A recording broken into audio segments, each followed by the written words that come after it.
పదవి ఏదైనా ప్రజాసేవే ముఖ్యం. గిరిజనుల అభివృద్ధే లక్ష్యం.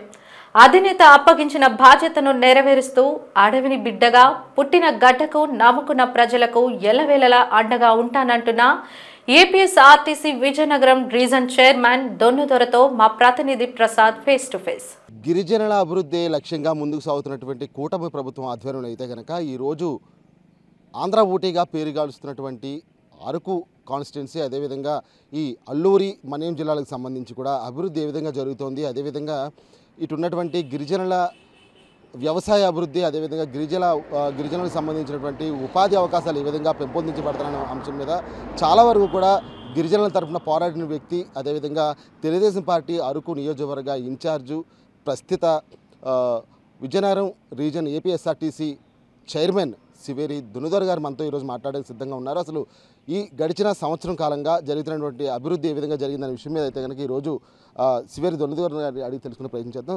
సార్ నమస్కారం sir. First of all sir, ఏ విధంగా జరుగుతుంది అసలు? సంవత్సరం అయింది సార్, కూటమి ప్రభుత్వం ఆంధ్ర రాష్ట్రంలో అడుగుపెట్టిన తర్వాత సంవత్సర కాలం పూర్తవుతోంది. ఈ సంవత్సర కాలంలో ముఖ్యంగా గిరిజనుల అభివృద్ధికి సంబంధించి ఎటువంటి సోపానాలు ముందుకు వేసుకెళ్తున్నారు? ఈ కూటమి ప్రభుత్వం ఏర్పాటై సంవత్సరం కాలం కావస్తుంది. గత ప్రభుత్వం ఉన్నప్పుడు వైసీపీ పాలనలో ఎక్కడ ఒక చిన్న అభివృద్ధి కూడా గిరిజన ప్రాంతంలో జరగలేదు. మరీ ముఖ్యంగా రోడ్లు, హౌసింగ్స్, ఇవి మంచినీళ్ళు, వీటి విషయంలో ఎక్కడ చిన్న అభివృద్ధి కూడా జరగలేదు. కానీ కూటమి ప్రభుత్వం వచ్చిన తర్వాత మారుమూల ప్రాంతంలో ఎక్కడెక్కడైతే రోడ్ కనెక్టివిటీ లేదో ఆయా గ్రామాలు గుర్తించి, మరి ముఖ్యంగా చంద్రబాబు నాయుడు గారి ఆలోచన, ముఖ్యమంత్రి వర్యులు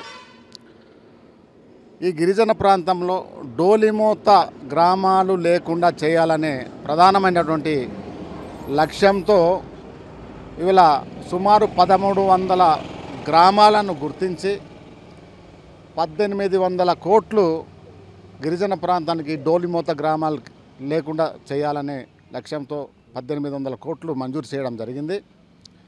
అందులో భాగంగానే ఈ మధ్య కాలంలో చాలా రోడ్లు, చాలా ఈ అరకువేలి, అనంతగిరి, డుమ్రిగూడ, అటు పెదబైలు, ముంచింగ్పుట్టు మండలాల్లో డోలిమూత రోడ్లు అంటే ఈ ఎనర్జియస్ నిధులతోటి డోలిమూత రోడ్లు మంజూరు చేయడం జరిగింది. ఇంకా కొన్ని రోడ్లు రాబోతున్నాయి. అవి కనుక అవుతే గిరిజన ప్రాంతంలో ఎక్కడ కూడాను రోడ్డు సమస్య అనేది లేకుండా మన రోడ్డు సమస్యలు మేము తీర్చగలుగుతాం. అలాగే ఈ హౌసింగ్స్ విషయంలో అయితే ఇప్పటి వరకు పీవీటీజీతో పాటు మిగిలిన గిరిజనులు కూడాను ఎంతమంది లబ్ధిదారులు ఉంటే అంతమందికి జియో టేకింగ్ జరిగింది.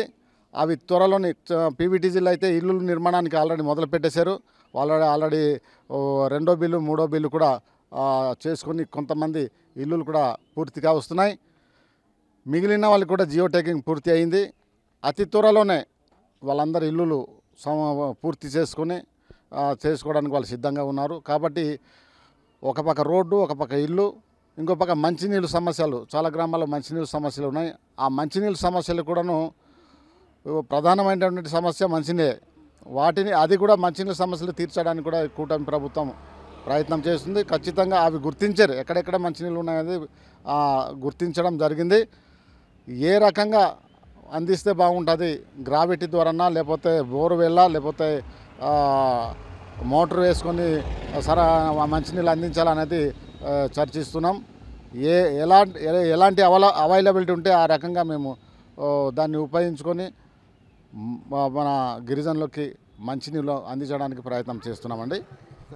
అనుకునే విధంగా కానీ ముందుకు సాగితే అరకు నియోజకవర్గానికి శాసనసభ్యుడిగా సివేరి దొన్నుదొర గారు నిజంగా ఈరోజు ఎమ్మెల్యే అవ్వాల్సిన పరిస్థితి నేపథ్యం ఉంది. కానీ వైఎస్ఆర్ కాంగ్రెస్ పార్టీకి సంబంధించినటువంటి వ్యక్తి ఈరోజు అరకు నియోజకవర్గాన్ని శాసిస్తూ వస్తున్నారు. కానీ మీరు అనుకున్న మేర అభివృద్ధి జరుగుతుందా, లేదంటే ఎక్కడైనా అవధవులు కానీ ఏమైనా ఎదురవుతున్నాయి? అంటే ఎవరు ఈ మా కూటమి ప్రభుత్వం ద్వారాగా మేము అనుకున్న దానికంటే ఇంకా ఎక్కువ అభివృద్ధి జరిగే అవకాశాలు ఉన్నాయి. ఎందుకంటే మొదలైంది ఉదాహరణకి రోడ్డే అనుకోండి, ఇందాక చెప్పాను కదా. కూటమి ప్రభుత్వం ఖచ్చితంగా చంద్రబాబు నాయుడు గారు మాట ఇచ్చారు, మాట ప్రకారంగా అభివృద్ధి జరుగుతుంది. శాసనసభ్యులు ఎవరున్నారన్న విషయం పక్కన పెట్టినా సరే, శాసనసభ్యులు ఎవరున్నారని అనవసరం, కానీ అక్కడ అభివృద్ధి జరగాలి. ఎందుకంటే ఇక్కడ ఉన్నది గిరిజనులు, తెలుగుదేశం పార్టీకి నమ్ముకున్నటువంటి గిరిజనులు ఉన్నారు. తెలుగుదేశం పార్టీ వస్తే, కూటమి ప్రభుత్వం ఏర్పాటైతే మాకు మేలు జరుగుతుందని ఒక అపరమైన నమ్మకంతో ఉన్నారు. ఆ నమ్మకము ఖచ్చితంగా మీ కూటమి ప్రభుత్వం నిలబెట్టుకున్న చంద్రబాబు నాయుడు ఖచ్చితంగా ఇక్కడ ఎమ్మెల్యే గారు వైసీపీ ఎమ్మెల్యే ఉన్నారు, వీళ్ళకి అభివృద్ధి చేయకూడదు అనే ఆలోచన మన ముఖ్యమంత్రి గారికి లేదు. ఎవరున్నా కానీ అది గిరిజన ప్రాంతం, వెనుకబడిన ప్రాంతం, వెనుకబడిన గిరిజనులు అనే కోణం నుండి ఆలోచన చేస్తూ వాళ్ళందరినీ అభివృద్ధి చేయాలనే లక్ష్యంతో ఆయన ముందుకెళ్తున్నారండి. సార్, ఇకపోతే అడవి తల్లి బాట అన్నటువంటి కార్యక్రమాన్ని శ్రీకారం చుట్టింది కాన్స్టిట్యున్సీలో, మీ కాన్స్టిట్యున్సీలో అడవి తల్లి బాటకు సంబంధించి ఎటువంటి నిధులు మంజూరైనవి, ఆ నిధుల మంజూరు వినియోగం ఏ విధంగా జరుగుతుంది? సాక్షాత్తు ఉప ముఖ్యమంత్రి పవన్ కళ్యాణ్ రావడం, అదేవిధంగా డుమ్రిగూడ ప్రాంతంలో ఉన్నటువంటి ఒక గ్రామంలోకి వెళ్ళి కూడా స్వయంగా ఆయన వెళ్ళి, వెనకాల మీరు కూడా ఉన్నారు, కానీ మీరు వెళ్ళి చేసినటువంటి ప్రయత్నం ఏ విధంగా కొనసాగుతుంది? ఈరోజు గిరిజనుల తలరాత మారే అవకాశం ఉందా లేదా? అడవి తల్లి బాట ప్రోగ్రాం అనేది నిజంగా మాకు చాలా ఆనందాన్ని కలిగించేటువంటి ప్రోగ్రాం. దానివల్ల ఈ అడవి తల్లి బాట ప్రోగ్రాం పురస్కరించుకొని డిప్యూటీ సీఎం గారు మారుమూల ప్రాంతానికి సందర్శించడం, మారుమూల ప్రాంతంలో నుండి సమస్యల్ని అడిగి తెలుసుకోవడం, ఆ వెళ్ళడం, గ్రామస్తులతో స్వయాన్గా ఇంటరాక్ట్ అవ్వడము, అక్కడికక్కడ గ్రామంలో ఉన్న సమస్యలు పరిష్కారం చేస్తానని హామీ ఇవ్వడం, దానికి తగ్గట్టుగా నిధులు మంజూరు అవ్వడం, ఇవన్నీ చకచక జరుగుతున్నటువంటి కార్యక్రమం. అడవి తల్లి బాట ద్వారా ఖచ్చితంగా మన గిరిజన ప్రాంతాలు, రోడ్లు లేని ప్రాంతాలు రోడ్లు వస్తున్నాయి. అలాగే ఆయా గ్రామాల్లో ప్రధానమైన సమస్యలు ఉంటే అక్కడికక్కడ పరిష్కారం అవుతున్నాయి. కాబట్టి ఇది చాలా మంచి, దీనివల్ల మా గిరిజనులకు చాలా లాభం. అందుకే ఇది చాలా, అందులో స్వయం పెద్ద పెద్ద నాయకులందరూ, రాష్ట్ర స్థాయి నాయకులందరూ మా ప్రాంతానికి సందర్శించడం వలన మాకు ఆనందము, మాకు పనులు జరుగుతున్నాయండి.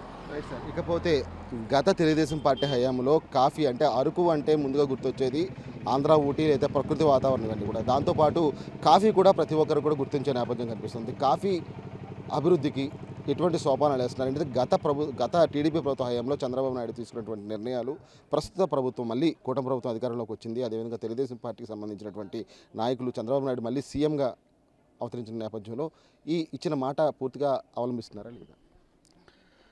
తప్పకుండా అండి. గతంలో చంద్రబాబు నాయుడు గారు ముఖ్యమంత్రిగా ఉన్న అరకు కాఫీ అభివృద్ధిని లక్ష్యంగా చేసుకొని ఇక్కడ 1,00,000 ఎకరాల్లో అరకు కాఫీ తోట పెంచాలనే ఒక లక్ష్యంతో 500 కోట్లు మంజూరు చేయడం జరిగింది. ఆ తర్వాత ప్రభుత్వం మారిపోవడం, ఆ తర్వాత ఈ వైసీపీ ప్రభుత్వం వచ్చి దాన్ని పట్టించుకోకపోవడం వలన ఆ పథకము, ఆ ప్రాజెక్టు పూర్తిగా మూలన పడిపోయినటువంటి పరిస్థితి. ఇప్పుడు మన ప్రభుత్వం వచ్చింది, మళ్ళీ చంద్రబాబు నాయుడు గారు ముఖ్యమంత్రి అయ్యారు. మళ్ళీ మొన్న గతంలో ఏదైతే హామీ ఇచ్చారో ఆ హామీని నిలబెట్టుకోవడంలో భాగంగానే మళ్ళీ అరకులో 1,00,000 ఎకరాల్లో కాఫీ తోట పెంచాలి, దానికి ప్రాజెక్టు చంద్రబాబు నాయుడు గారు ఆల్రెడీ తయారు చేశారు. తద్వారా అరకులో ఉన్నటువంటి రైతులకు మేలు జరగాలి. కాఫీ ద్వారా ఈ అరకు రైతులకి ఆర్థికంగా లాభం చేకూర్చాలి, ఆర్థికంగా వీళ్ళు ముందుకు రావాలి, బయటికి ఆర్థికంగా డెవలప్ అవ్వాలి అనే ఉద్దేశంతో ఇవాళ ఎక్కడ చూసినా అరకు కాఫీ కోసం మాట్లాడుతూ ఉన్నారు. ఆయన విదేశాలకు వెళ్ళినా, ఢిల్లీ వెళ్ళినా, మరి ఏ ఇతర రాష్ట్రానికి వెళ్ళినా ఆయన ఫస్ట్ అరకు కాఫీని ప్రమోట్ చేస్తూ మాట్లాడుతున్నారు. దానివల్ల ఏమైందంటే గతంలో వైసీపీ ప్రభుత్వం హయాంలో అరకు కాఫీ కేజీ 180 నుండి 200 లోపే ఉండింది. ఎప్పుడైతే మన ముఖ్యమంత్రి గారు అరకు కాఫీ మీద ఈ రకంగా ప్రమోట్ చేస్తూ సభలో మాట్లాడడం, విదేశాల్లో మాట్లాడడం జరిగిందో ఆ రోజు నుండి అరకు కాఫీకి విపరీతంగా రేటు పెరిగింది. ఇప్పుడు అరకు కాఫీకి కేజీ 500 వరకు పెరిగింది. దానివల్ల మా అరకు కాఫీ రైతులందరూ ఆనందోత్సవం. చంద్రబాబు నాయుడు ఇట్లా మాట్లాడడం వల్ల, మా ముఖ్యమంత్రి గారు మాట్లాడడం వల్ల మాకు ఈ అరకు కాఫీ 200 నుండి 500కి రేటు పెరిగింది. మాకు చాలా లాభము. మేము ఆర్థికంగా మేము బలపడడానికి ఒక అవకాశం ఉంది. ఇదే ఒక 10 సంవత్సరంలో మా రూపురేఖలు కూడా మారిపోయే పరిస్థితి ఉంది అని ఇక్కడ ఉన్నటువంటి కాఫీ రైతులు, గిరిజనులు అందరూ చాలా సంతోషంగా వ్యక్తం చేస్తున్నారు. చంద్రబాబు నాయుడు గారికి ధన్యవాదాలు చెప్పుకుంటున్నారండి. సార్, అరకు అదేవిధంగా ఇతర పర్యాటక ప్రాంతాల్లో గిరిజనేతరుల స్థావరం ఎక్కువగా ఏర్పడుతోంది. గిరిజనులను అనగదొక్కే ప్రయత్నం జరుగుతోంది. ఎందుకంటే టూరిజంగా అభివృద్ధి చెందినటువంటి అరకులో ఈ గిరిజనేతరులు అంటే దిగువ ప్రాంతం నుంచి వచ్చిన వ్యక్తులు వ్యాపారాలకి వీటికి కూడా ఎక్కువగా వినియోగించుకుంటున్నారు. గిరిజనులకి కొంచెం వెనుకబడతనం ఏర్పడుతుందని చెప్పినట్టు ఒక వాదన కూడా వినిపిస్తోంది. దాని గురించి మీరేమంటారు? ఎప్పటి నుండో స్థానికంగా ఉన్నటువంటి గిరిజనులకి, ఇక్కడ ఉన్న గిరిజనులకి అయితే ఒక స్నేహపూర్వకమైనటువంటి భావం ఉంది. ఎప్పుడు మేము కలిసిమెలిసి ఉంటాము. కానీ కొంతమంది వ్యాపారం రీత్యా పెద్ద పెద్ద బడా వ్యాపారస్తులు, బడాబాబులు లాంటి వాళ్ళు వచ్చి ఇక్కడ ఉన్నటువంటి భూములు కొనుగోలు చేసి, బినామీ పేరు మీద భూములు కొనుగోలు చేసి ఇక్కడ పెద్ద పెద్ద వ్యాపారం మొదలు పెడుతున్నటువంటి వాళ్ళతో మాకు సమస్య అండి. వాళ్ళతోటి సమస్య. వాళ్ళు వాస్తవంగా ఇక్కడ ఉన్నటువంటి ల్యాండ్స్ అన్నీ కొనేసుకొని మాకు ల్యాండ్ లేకుండా, అంటే భూములు లేకుండా కూడా చేసే ప్రమాదం ఉంది. ఆ విషయంలో అయితే మేము పూర్తిగా వ్యతిరేకిస్తున్నాం. ఇక్కడ మేము మా గిరిజనులతో పాటు మా కష్టాలు బాధలు అనుభవిస్తూ ఇక్కడ స్థానికంగా ఎప్పటి నుండో పుట్టిపూర్వం నుండి ఉన్నటువంటి గిరిజనేతరులు మేము స్నేహపూర్వంగా ఉన్నాం. కానీ వాళ్ళ విషయంలో మేమైతే భవిష్యత్తులో అలాంటి వాళ్ళని బినామీ పేరు మీద ఎవరు కూడా ఆస్తులు పాస్తులు కొనుక్కోకూడదనే ఒక చట్టం తీసుకురావాలని మేము గట్టిగా పోరాటం చేస్తున్నాం. రాబోయే రోజుల్లో ఆ చట్టం వస్తే కనుక వీళ్ళందరూ ఎవరెవరైతే బినామీ పేరు మీద భూములు కొనుక్కొని పెద్ద పెద్ద వ్యాపారం చేయడానికి ఇచ్చేస్తున్నారో వాళ్ళందరూ రేపొద్దున వాళ్ళందరినీ మేము కట్టడి చేయడానికి ఒక అవకాశం ఉంది. సార్, ఇకపోతే విజయనగరం జోన్కు సంబంధించి ఏపీఎస్ఆర్టీసీ చైర్మన్గా మీరు బాధ్యతలు స్వీకరించిన తర్వాత ఎటువంటి అభివృద్ధి కార్యకలాపాలు కొనసాగాయి? అదేవిధంగా భవిష్యత్తు కార్యాచరణ ఏ విధంగా రూపొందించుకున్నారు? ఈ విజయనగరం జోన్ అంటే ఈ స్టేట్లో పెద్ద జోన్ అంటే విజయనగరం ఆర్టీసీ జోన్ అండి. నాకు బాధ్యత అప్పగించినప్పటి నుండి సుమారు ఒక 15 కొత్త బస్సులు అక్కడక్కడ ఒక 15 వరకు కొత్త బస్సులు వేయించగలిగినాం. అక్కడక్కడ రిక్వైర్మెంట్స్ అయితే చాలా ఉన్నాయి. బస్సులు రిక్వైర్మెంట్స్, రూటు రిక్వైర్మెంట్స్ ఉన్నాయి. అవన్నీ మేము ఎక్కడెక్కడైతే బస్సులు వేస్తే ప్రయాణికులకి సౌలభ్యంగా ఉంటుందో మేము ఇప్పటికే గుర్తించాము. ఆయా రూట్లో కొన్ని రూట్లో మేము బస్సు వేయడం జరిగింది. ఇటీవలి కాలంలో Araku to Vizianagaram to Araku direct bus లేకుండా చాలా ఇబ్బంది పడుతున్న పరిస్థితుల్లో మేము ఆ బస్సు వేసాం మొన్న. ఆ బస్సు వేసినప్పటి నుండి చాలా చక్కగా మంచి లాభం కూడా వస్తుంది. ప్రయాణికులు కూడాను చాలా హ్యాపీగా ఫీల్ అవుతున్నారు. ప్రతి ఒక్కరు మా ఈ డైరెక్ట్ బస్సు అంటే విజయనగరం టు అరకు బస్సు వల్ల మాకు చాలా లాభం, వ్యాపారస్తులకి, ఉద్యోగస్తులకి ఇది మాకు చాలా లాభం చేకూరుతుందనేసి చాలా హ్యాపీగా ఫీల్ అవుతున్నారండి. త్వరలో మా యొక్క జోనల్ పరిధిలో అన్ని మౌలిక వసతులతో కలిపినటువంటి వసతులతో కూడినటువంటి డిపోలు, తర్వాత బస్ కాంప్లెక్స్లు తయారు చేయాలని లక్ష్యంగా పెట్టుకొని, మరి ముఖ్యంగా పాడేరు, అరకు, ఎందుకంటే ఈ రెండు కూడాను టూరిజంకి నిత్యం తాకిడిగా ఉండేటువంటి డిపోలు కాంప్లెక్స్ కాబట్టి ఆ బస్ కాంప్లెక్స్కి అన్ని వసతులతో కూడినటువంటి మౌలిక సదుపాయాలతో కూడినటువంటి ఇది చేద్దామని, అంటే అభివృద్ధి చేద్దామని ఆలోచనతో ఉన్నాం. ఆల్రెడీ డిపిఆర్ రెడీ చేస్తున్నాం. అలాగే పాడేరు బస్ డిపోని కూడా డెవలప్మెంట్ చేయడానికి ప్రయత్నం చేస్తున్నాం. అలాగే ఎక్కడెక్కడైతే కొద్దిగా అధ్వానమైనటువంటి పరిస్థితులు ఉన్నాయో ఆ డిపోలను గుర్తించి వాటిని మెరుగైనటువంటి సేవలు, మెరుగైనటువంటి వసతులు కల్పించడానికి మా వంతు మేము ప్రయత్నం చేస్తున్నాం. భవిష్యత్తులో ఈ విజయనగరం జోన్ని నెంబర్ 1 స్థాయిలో ఉంచడానికి ఎన్ని విధాలుగా ప్రయత్నం చేయాలో అన్ని విధాలుగా మేము ప్రయత్నం చేస్తున్నామండి. సార్, మా జీటీవీ తరపున ఒక చిన్న రిక్వెస్ట్ సార్. అంటే ఇప్పుడు అరకు వచ్చే టూరిస్టుల కోసం అని చెప్పి ఒక రైల్వే శాఖ అయితే కనుక ఒక అద్దాల బోగిని ఏర్పాటు చేసింది. అదేవిధంగా ఏపీఎస్ఆర్టీసీ కూడా పర్యాటకుల సౌలభ్యం కోసం, పర్యాటకులకు ఆనందాన్ని అందించడం కోసం ఏపీఎస్ఆర్టీసీ సంబంధించి అటువంటి ఏర్పాట్లు ఏమైనా చేస్తున్నారు. ముఖ్యంగా రోడ్డు విస్తరణ పనులు ఎంతవరకు జరిగింది? ఈ రోడ్డు విస్తరణ పనులు అయితే ఇప్పుడు ఆల్రెడీ అది స్టార్ట్ అవుతుందండి. ఇప్పుడు మొదలవుతుంది. ఈ రోడ్డు విస్తరణ పనులు అయిపోయిన వెంటనే మేము కూడా ఆల్రెడీ ఆర్టీసీ అధికారులతో ఒక మాట మాట్లాడి ఉన్నాము, అంటే చర్చించి ఉన్నాము. కేవలం టూరిస్టుల కోసము ప్రత్యేకించి స్పెషల్ బస్సులు మనం ఆ సీజన్లో స్పెషల్ బస్సులు ఏర్పాటు చేయాలి. అది చేస్తే ఇక్కడ ఎందుకంటే వాళ్ళకు సరైనటువంటి సౌకర్యవంతమైనటువంటి బస్సులు లేకపోవడం వలన వాళ్ళు ప్రైవేట్ వాహనాల మీద ఆధారపడి వాళ్ళు చాలా లాస్ అయిపోతున్నారండి, నష్టపోతున్నారు, ప్రయాణికులు నష్టపోతున్నారు. అందుకే ప్రయాణికుల్ని నష్టపోకుండా వాళ్ళని నివారణ చేయడం కోసమే మేము ప్రత్యేకమైనటువంటి బస్సులు వాళ్ళకి మంచి అంటే అధిక రేట్లు కాకుండా ఒక ప్రత్యేకమైనటువంటి కొన్ని బస్సులు ఏర్పాటు చేయడానికి అయితే మేము అధికారులతో మాట్లాడుతున్నాం. అది త్వరలోనే ఈ రోడ్లన్నీ కంప్లీట్ పూర్తిగా అయిన తర్వాత బస్సులు ఏర్పాటు చేయడానికి అయితే మేము ఆల్రెడీ చర్చిస్తున్నాం. చివరగా కూటమి ప్రభుత్వం తరపున అరకు అదేవిధంగా పాడేరు ఉన్నటువంటి గిరిజన ప్రజలకి మీరు ఇచ్చే సూచనలు, సలహాలు ఏమైనా ఉన్నాయి సార్? అంటే మా జీటీవీ తరపున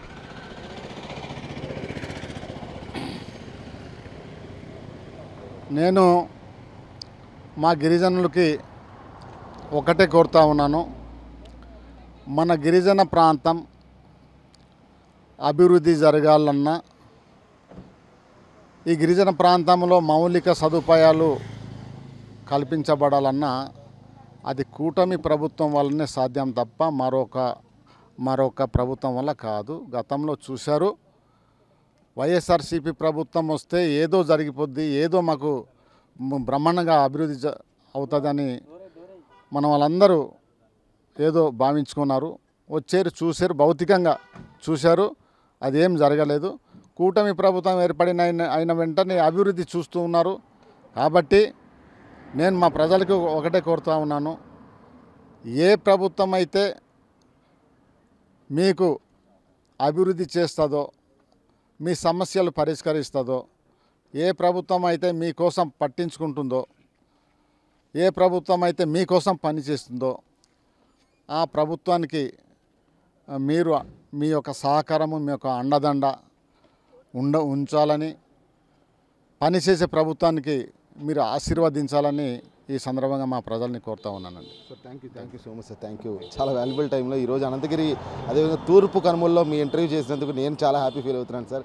thank you so much sir. Thank you sir. Thank you so much. అది చూసాం కదా, అరకు అదేవిధంగా గిరిజన ప్రాంతాల అభివృద్ధి కోసం అని చెప్పి కూటమి ప్రభుత్వం చేస్తున్నటువంటి అభివృద్ధి కార్యక్రమాలు ఒక్కొక్కటిగా మీ అందరికీ కూడా తెలియజెప్పడం జరిగింది. అదేవిధంగా ఏపీఎస్ఆర్టీసీకి సంబంధించి గిరిజన ప్రాంతంలో జరుగుతున్నది, అదేవిధంగా ఈ విజయనగరం రీజన్లో జరుగుతున్నటువంటి అభివృద్ధిని కూడా ఈరోజు సివేరి దొనదొర అంటే APSRTC Vizianagaram region chairman Siveri Donadora అందరికీ కూడా తెలియజేయడం జరిగింది. అయితే కూటమి ప్రభుత్వం చెప్పింది చేస్తుంది, అదేవిధంగా ఇచ్చిన లక్ష్యం కూడా ఒకటే, గిరిజన అభివృద్ధి అభివృద్ధి అభివృద్ధి అని చెప్తున్నారు. అదేవిధంగా ఇటు గిరిజన ప్రాంతాల అభివృద్ధి, అదేవిధంగా లక్ష్యాన్ని, అదేవిధంగా సంక్షేమాన్ని కూడా రెండు కళ్ళుగా భావించి ముందుకు వెళ్తోంది. ఎట్టి పరిస్థితుల్లో కూడా ఇచ్చిన మాటను తప్పదు అని చెప్పి సివేరి దొనదొర తన అభిప్రాయాన్ని వ్యక్తం చేస్తున్నారు. అంతేకాకుండా గిరిజన ప్రాంతంలో పండుతున్నటువంటి ముఖ్యమైనటువంటి పంట కాఫీ, ఈ కాఫీ అభివృద్ధికి సంబంధించినటువంటి రాష్ట్ర ముఖ్యమంత్రి కూడా దానికి